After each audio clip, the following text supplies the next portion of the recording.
Hello everyone and welcome back to English Learners Podcast. If you joined us for episode 1, thank you. We're honestly still buzzing with excitement. And if this is your first time listening, hi, I'm Neil, and you've just walked into our cozy little English learning corner of the world. You're officially part of the family now. Hi, listeners. It's Rachel here. And we are so happy you're back. Really. Whether you're walking to work, washing dishes, relaxing in bed, or gently ignoring your responsibilities, we're grateful you're spending time with us today. This is episode 2, so we're not brand new anymore, but still a little new and still very excited. If you're learning English, maybe B1, maybe B2, maybe you're a complete beginner, you're in the right place. This is gentle English listening practice. Relaxed, friendly, slowish, but natural. And we explain vocabulary as we go. No tests, no pressure, just 2 friendly voices guiding you. Exactly. Think of us as your English friends, chatting, laughing, teasing each other, and inviting you to join the conversation. And today, listeners, today we're talking about culture. Culture. Ooh, big word. Beautiful topic. Funny topic. Sometimes confusing topic. And because we come from very multicultural backgrounds, Australian, English, American, French, Italian, Portuguese, well, we have plenty to share. Plenty. So sit back, relax, breathe, or keep doing whatever you're doing. This podcast can follow you anywhere. Let's begin. All right, listeners. Okay, settle in. Grab your tea, coffee, juice, whatever fuels your soul. Today is a big one. We're diving into one of our absolute favorite topics, culture. And yes, Rachel and I have stories. Many stories. So many. Some adorable, some embarrassing, some that still make Neil wake up at night wondering, why did I say that in front of that poor grandmother in Italy? Okay, we're starting strong. Listeners, welcome back. As always, this is your safe space for gentle English listening practice. We promise to speak clearly and explain anything tricky. Exactly.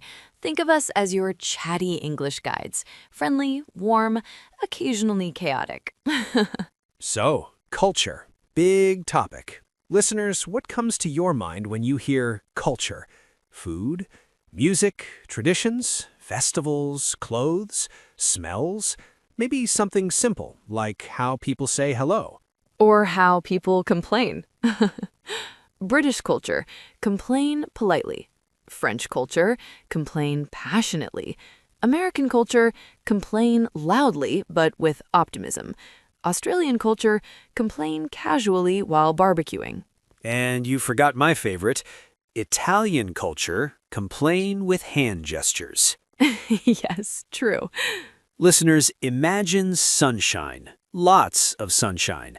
Imagine beaches, barbecues, and people wearing flip-flops or thongs, which often confuses visitors. Yes, because in many countries, thongs mean very small underwear. Exactly. Vocabulary alert. In Australia, thongs mean flip-flops. Very important for your travel safety. So, Australian culture, for me, was outdoorsy. Beach days, cricket matches, friendly strangers saying, "Hey mate, how's it going?" Mates means friend, listeners, even if you've known the person for 3 seconds.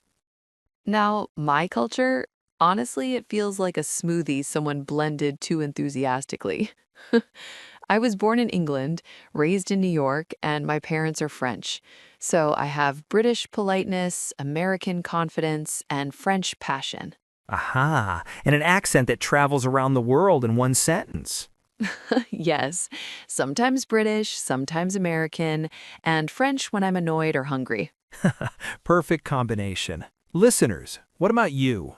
Do you have one culture, 2 cultures, or more? Maybe your home life feels different from your work or school culture. We really want to hear from you, truly. It helps us understand you and create episodes that support your English learning journey. All right. Now let's talk festivals. Festivals show culture so clearly. For example, Sydney's New Year's fireworks. Whew, stunning. Imagine a huge harbor, bright colors, loud sounds, thousands of people smiling together, and mild sunburn. Aha, classic Australia. Meanwhile, my French side celebrates Bastille Day. Food, history, fireworks, music, pride, and more food. Always food. And British festivals often involve rain. Always rain. But beautiful Christmas markets. Warm drinks, tiny lights, wooden stalls. Magical. Listeners, what festivals are special in your culture? Tell us. We love learning these things. Rachel, describe French food in one sentence. Impossible, but I'll try. French food is emotional, detailed, dramatic, and delicious. And Australian food is relaxed. Barbecue, seafood, multicultural flavors. Not to forget the British food, comforting and beige, but done well. Amazing. Wow, and American food is, let's say, big. Everything is large. The plates, the drinks, the personality. Listeners, what food represents your culture? Now, the super interesting part. Since many of you are learning English, let's talk accents. Accents are culture. They show identity, region, history. And there is no perfect accent in English. British, American, Australian, they're all real, all valid, all beautiful. Absolutely. The goal is clarity, not perfection. Exactly. Your accent is part of your story. All right, listeners, we hope you're enjoying our little culture adventure chat. Still comfortable? Still with us? Still, awake? Grab a drink, stretch your legs, take a breath. We're diving deeper. Yes, and now we want to talk about travel culture because, travel teaches you about culture faster than anything else. Sometimes beautifully, sometimes awkwardly, sometimes with jet lag, heavy jet lag. Oof, jet lag. Listeners, that feeling when your body is like, wait, what time is it? Why are we awake?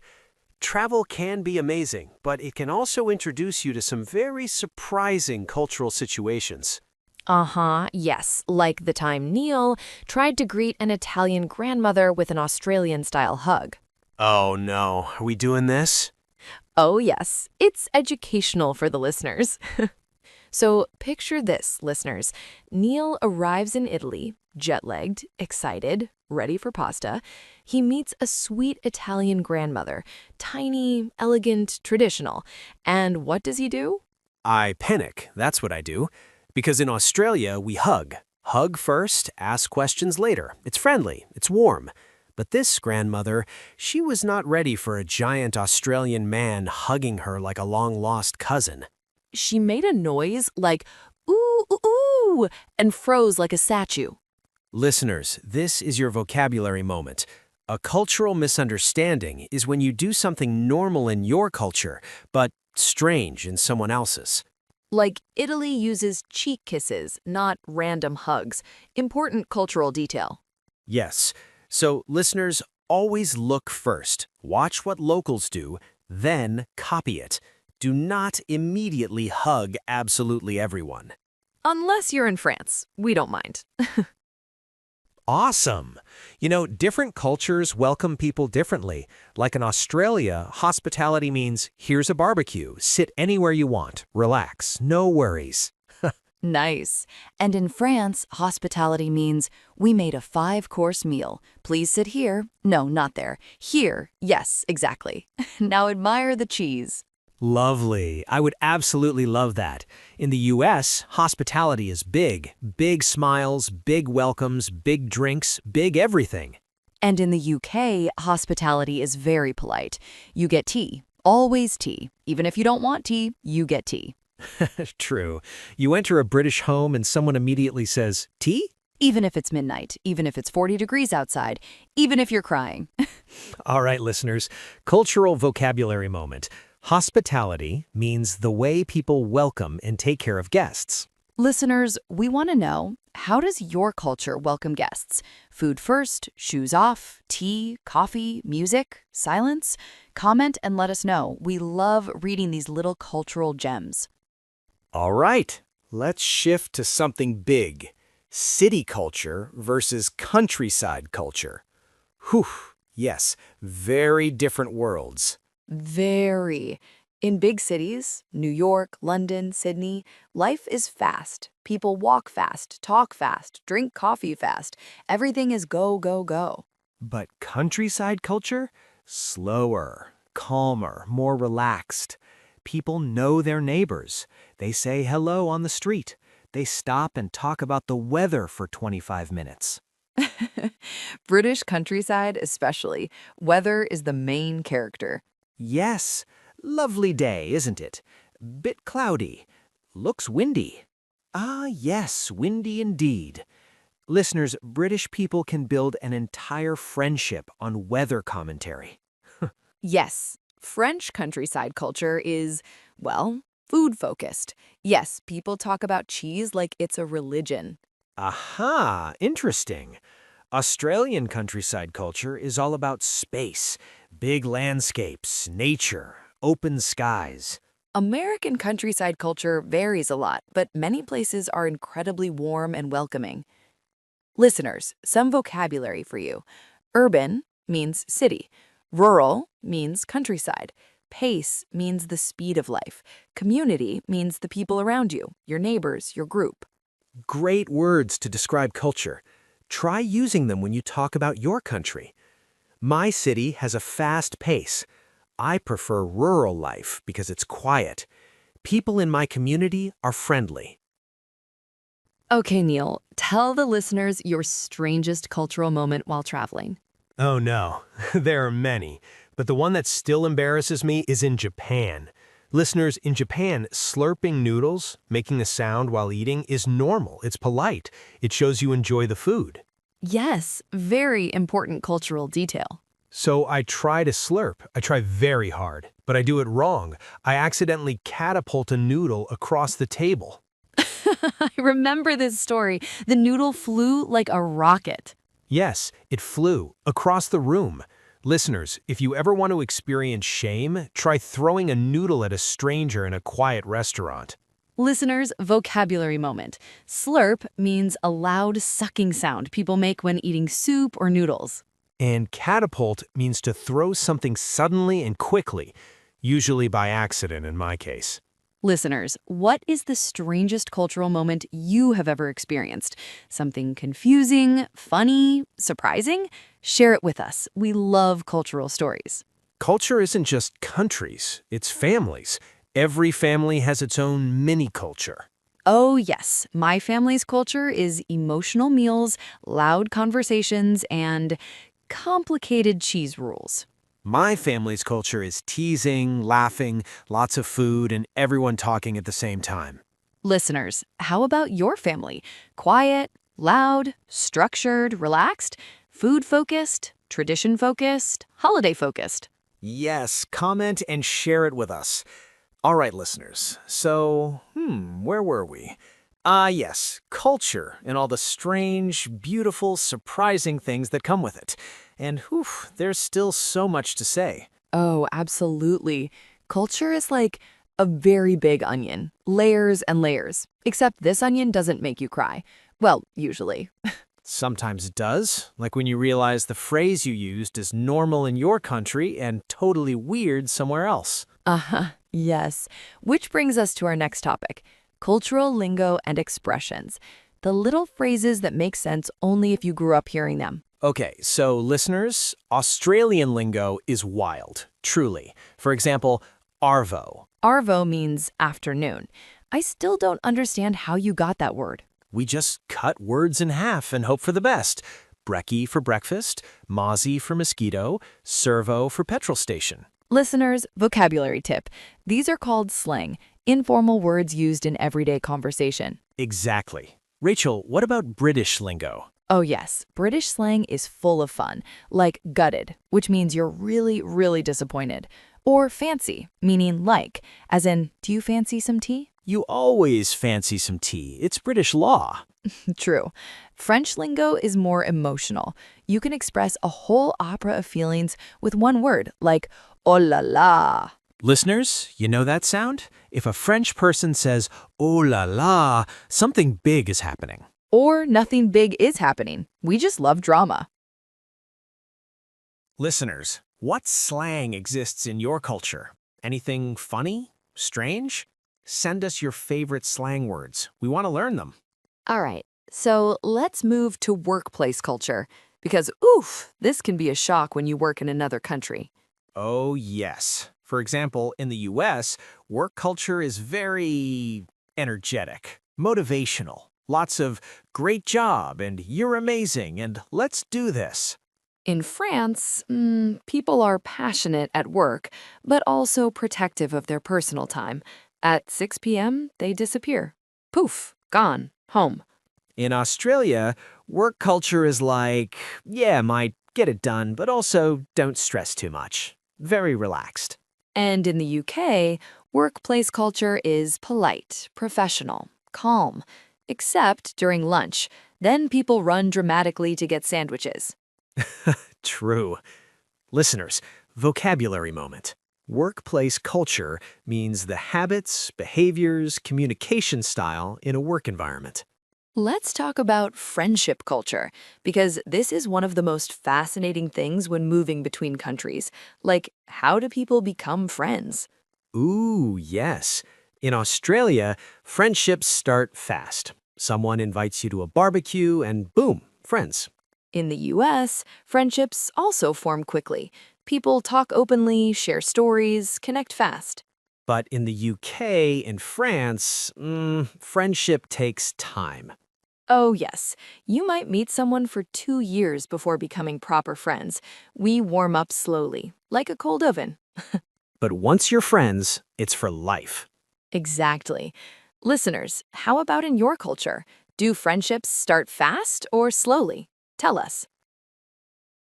Okay, Rachel, here's a fun one. Different generations, grandparents, parents, young people, each have their own culture too. Oh, yes. Like technology. My grandmother still calls the internet the Google. The Google is slow today. Meanwhile, toddlers today know how to use smartphones better than adults. Yes. And music tastes. So different. My parents listen to old French songs, very emotional. I listen to everything. Teenagers listen to music that sounds like, robots arguing? Listeners' vocabulary moment. Generation means a group of people born around the same time. Food etiquette. Ooh, big topic. Etiquette means rules of polite behavior. Yes, for example, in Japan, slurping noodles is polite. In France, it's not. In Britain, you must hold your fork in the left hand and knife in the right. Very serious. If you switch hands, a grandmother somewhere gasps. In Australia, food etiquette is basically eat and enjoy yourself. In the US, you get free refills. Listeners, refill means the drink is filled again for free. Beautiful cultural invention. Travel also reveals culture. For example, airport culture. Australians arrive relaxed. British people arrive early, very early. French travelers arrive with snacks, always. American travelers arrive with enthusiasm. Vacation! Woohoo! Yes. Listeners, how do people in your country travel? Quietly, loudly, organized, chaotic? Take a moment, listeners. Think about a cultural moment that surprised you. A habit, a phrase, a food rule. Send it to us. We might share it in a future episode. We love reading your messages. Seriously. They make our day, afternoon, evening, everything. All right, listeners. Whew, what a journey today. So many cultures, so many stories, so many laughs. Thank you for staying with us, for listening, for learning, for smiling along with us. We love that you're here. Yes, really, thank you. You make this podcast feel alive. Every message you send, every comment, every little hello from around the world, it means more to us than you know. We hope today's episode helped you relax and practice your English in a friendly, human way. And remember, if you didn't understand everything, that is completely okay. This is gentle English listening practice. Your brain learns, even when it feels slow. You're improving just by being here. Exactly. You're doing amazing. So keep going, keep listening, keep noticing new words, new sounds, new accents. Let English feel like a place you visit, not a test you take. Before we say goodbye, we want to hear from you.